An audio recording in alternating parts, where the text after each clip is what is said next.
first thing we start with, who's the game against who? Sydney Uni. Okay, so you're playing Sydney Uni. Yep. Okay.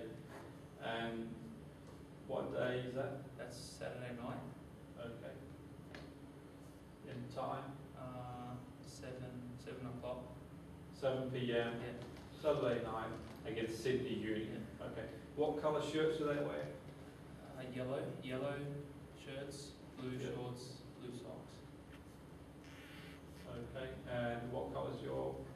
Red shirt, Yeah. green shorts, red socks. Okay.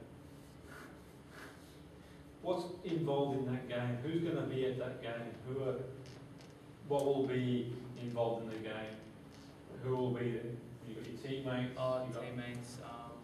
Obviously the people from our club, like the technical director, those guys. Obviously they're fans. Yeah. So a few Okay. parents as well. Yes. Okay, fans. Yeah. And you can add to that referee. Within the script, we want to make it as real as possible. One of the ways to think of visualization is, imagine you were making a film. Imagine you had the task of making a film. Your job was to create a film. And you were going to create the film exactly how you want it to be. Okay? What you have to have is all the characters in place. You have to have an idea of what you want to achieve from the film. You have to have an idea of what's involved. So obviously, what we could do, as well as that, we could do other things that, because remember we talked yesterday, we learned through our senses. You could talk about the smell of the grass. You could talk about the smell of the muscle rub that you used beforehand. All these things come into it to recreate reality. The mind can't tell the difference between real and non-real. It's very, very minimal. You think about it, if you have like a nightmare, you wake up in the middle of the night, the mind's not sure what's going on. And if you watch a film that's scary, you don't really, it's difficult to differentiate for the mind. Okay, so we can play, and top performers will do this process hundreds and hundreds and hundreds of times, over and over again. Because every time you do this, it builds what we call a neural pathway in the mind. It's like playing a game over and over again. And obviously I know time is of the essence, and everyone's got different amounts of time. But I would say, even if you did this once, in between playing one game and the other game, your performance would have a massive impact. What's the best time to do it, Jim? Would you do it straight after you played your last game, or do it closer to your next game? Probably best to leave it a day or two, to sit down, go back to the drawing board, and then start rebuilding with what you want to achieve.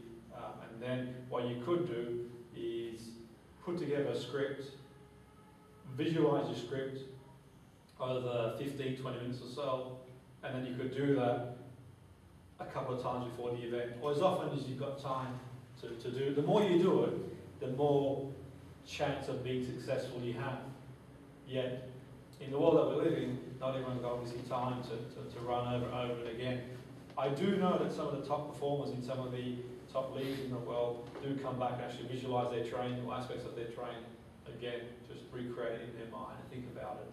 So do they, when they visualise, do they actually write down key points, or do they try and do it all in their heads? Well, when I'm doing a session with, some will do it just in their own mind, Yep. without thinking about it. When I'm doing a session with one of my clients, what I will do is I'll get them to write a script. I'll get them to tell me, say we're preparing for a game, a big game, I will get them to write a script. Everyone who's involved in the game, everyone that's involved in the game, where it is, what the weather will be like, all different permutations, depending, maybe it might be windy, maybe it might be rain, maybe it might be warm, all various permutations, how they would react to different situations. And I'd get them to think about one or two things. I'd throw one or two spanners in the works as well and see how they could react. You get a bad decision, what do you do? You miss a goal, what do you do? So I'd get them thinking about various permutations as well, how they would react, how they would come back as well. I'd get them to write down all their possible concerns. Because if they've got any concerns, they need to be addressed. Because there's no point focusing on your concerns. Focus on the solution to the concern, which is key. So I will ask them, say, okay, say, whoever it is I'm working with, say, okay, we'll address different concerns they might have about the game. It might be we'll go to that ground, we never get a refereeing decision. Okay, if the referee doesn't give you a decision the way you want it to go, what will you do? Will you argue with the ref, or will you get on and play the game? What will have the biggest and best permutation? So we'll look at that, but we'll more or less be focusing on how we want the game to go. So we've got an idea. Your position, so you play in the midfield, Defensive midfield. defensive midfield, you're a defensive midfielder, and are you clear on your role? Yep.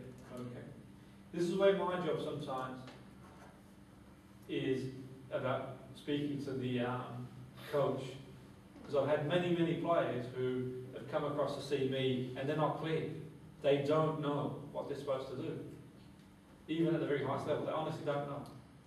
They just don't know what they should be doing.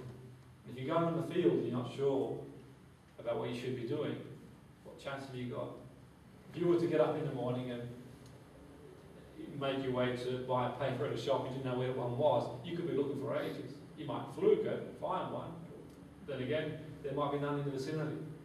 So you need to know what your role is. And the amount of players I've had work with and said to them, look, go back to your coach and clarify what they want you to do. And sometimes the coach, they don't even know themselves. They're not even too sure themselves. Well, what should he do? Well, I want to play like such and such. Well, what does such and such do? I want to play this role like this player does for that team. Well, how do you do that? Well, so it's not clear. It's got to be clear in the player's mind, which is key. So if we define your role, what is your role as a forward? Basically, link between defence and the attacking third, the attackers, and the other offensive midfielders. Okay. And what system does your team play? 4-3-3.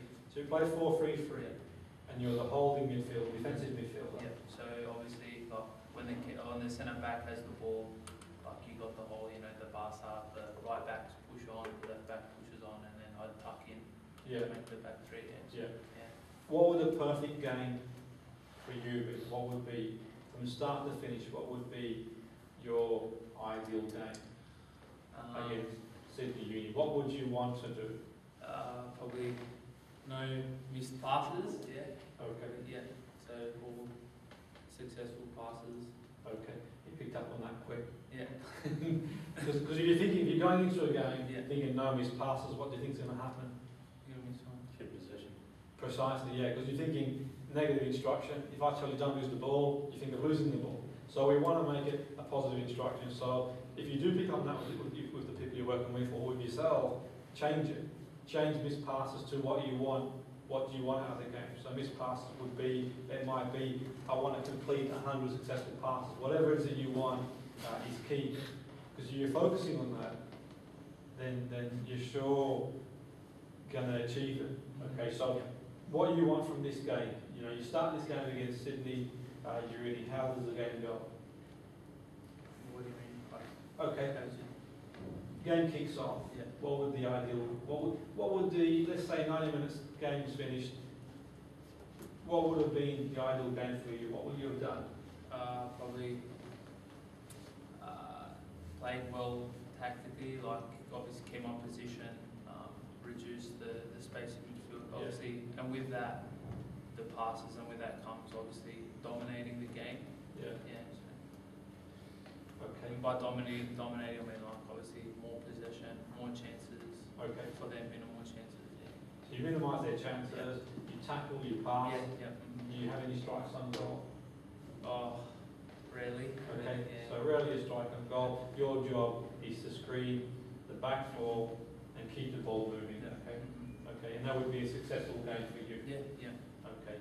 Now, the only thing I would say, backing track on that, and this is to bear in mind, this is why it's important that we have people doing demonstrations, is because it's the only way we can pick these things up. I would say, I would go back to the probably. Probably for me is not a strong enough word. I think you think I'm going to probably do this, then you'll either get the chance. I would go back and say to you, the person you're working with, or to yourself, to be assertive, say, this is what I'm going to do. Go out there and I'm going to play this way, which is key. Because if you think of anything otherwise, then you're going to hit that benchmark as well, which is important. Okay, so you know you can perform. You know you're confident enough that you can perform at this level and beyond this level. You know what you've got to do, okay, in your own mind. With all that, what we would do is get the player to visualise. And the best way to visualise is to ask the player, or for yourself as players or coaches, to close your eyes and visualise. The reason why you would close your eyes is because if your eyes are open, you're distracted by everything around you. You're thinking about things that are going on, what's for tea, what's for lunch, what am I going to watch tomorrow night on television. All these different things are going on. If you close your eyes, you block all that out, and you're thinking purely about the execution of what you need to do. Okay, which is important. Jim, would he set sort of goals, individual goals that are sort of finite, like you might say, keep possession 90% of the time, and say put through 2 penetrating balls to set up the striker? You might say, I want to do that at least twice during the game. I want to put through 2 penetrating balls. I think it so. may not happen, but no, you're right. Put a minimum and say. Oh yeah, definitely. I mean, you could the script could be as defined as you want it to be, and I think the key has got to come from the players. Individual. Yeah. It's got to come from the player. As a coach, if we sort of feed that into the player, then we're designing a game that may not be based on what they. I mean, it is a good point. I think that it is worth doing that. Yet there might be that two-way discussion. You have the player. It might be this guy's a player. How do you want the game to go? And you could sort of elaborate, sort of get an idea of the way you would play, and you could quantify it statistically if you wanted to. It's okay. If you had the luxury of like Prozone, where you can analyse the games, you could say, well, this time I want 95 pass completion. Maybe I want more. So depending on how much equipment you've got and what you can do, then there's no end in terms of how you could go about doing this process. And players will do this anyway, without even, some players will do it without even realising it. You know, they think, okay, I did this last game, and they'll set themselves targets. And again, you know, people don't just get up in the morning and turn up at a football pitch or any sport and do it by chance. They'll be thinking about it at some point in their head. They'll be thinking precisely what they want to do, which is key. I'll do a short variation of the process with you, because obviously time, and then we can have a go amongst yourselves. And maybe you can gear up towards your next. Close your eyes for momentarily. And the key is now, is just to go in a relaxed state. So when you close your eyes, the best thing to do is just let yourself go, really relax. And just go to a time when you felt really relaxed and comfortable, and let everything go. Just imagine emptying your mind into a bin liner, and you can put it outside for now. You can pick it up later if you wish, but for now, focus on your performance on Saturday night. Okay, I want you to imagine now that Saturday night you're making your way to the game against Sydney Uni. It's at 7 o'clock. You turn up. You're in the dressing room. All the players around you. You notice all your friends or your teammates. You might smell the muscle. You might smell the muscle grub. You might also taste the sports drink. All these things that you can imagine before the game. You might feel a little bit nervous, which is okay. Just controlling them. You know exactly what you need to do. You walk out the tunnel. You go onto the ground. You can feel the grass under your feet. You probably smell the grass as well. And you notice the team. Okay, you notice what they're wearing, the yellow, and the shorts, and your strip red. And you can literally, on the field, see your formation of the team, the whistle goes, the referee. And I want to play the game in your mind. Okay, it's 4-3-3. You're in this position where you're defensive midfielder, passing the ball, your movement. Think about your pass completion, your movement, getting into space, closing down the opposition, and playing the game exactly. And just playing the game from the first minute right through to the end of the first half. And then you go in for half-time break, you come back out in the second half, you recommence the game, and just play it again exactly how you want it to go. pick out your passes, your movement, exactly how you want the game to go, and just let the game flow. Okay. And now you get to the end of the game, the 90 minutes, and how did you, we come towards the end of the game, and obviously we could keep going. I mean, you could do a full game if you wanted to. You could do. There's nothing stopping you from doing a full game if you wanted to. Yet, maybe you probably might want to improvise. And I'd say 20, 30 minutes would be... How did you feel, even in this small exercise? How did you feel when you sort of... Felt confident. Yeah. Like, like everything's gone to plan, you know. Like, Yeah. you can, like, you know, like it was pretty, you know, powerful, you know, I could see myself, you know, like getting a ball back or a wall pass or a long pass would be, you know, beat right on the guy's chest and all that. So Yeah, yeah. So, And could you like see what was going on? yeah, like closing down, you know, I could visualise, you know, like say the pushing and all that as well. Yeah. All that, yeah. So, Yeah. No, brilliant. Thanks for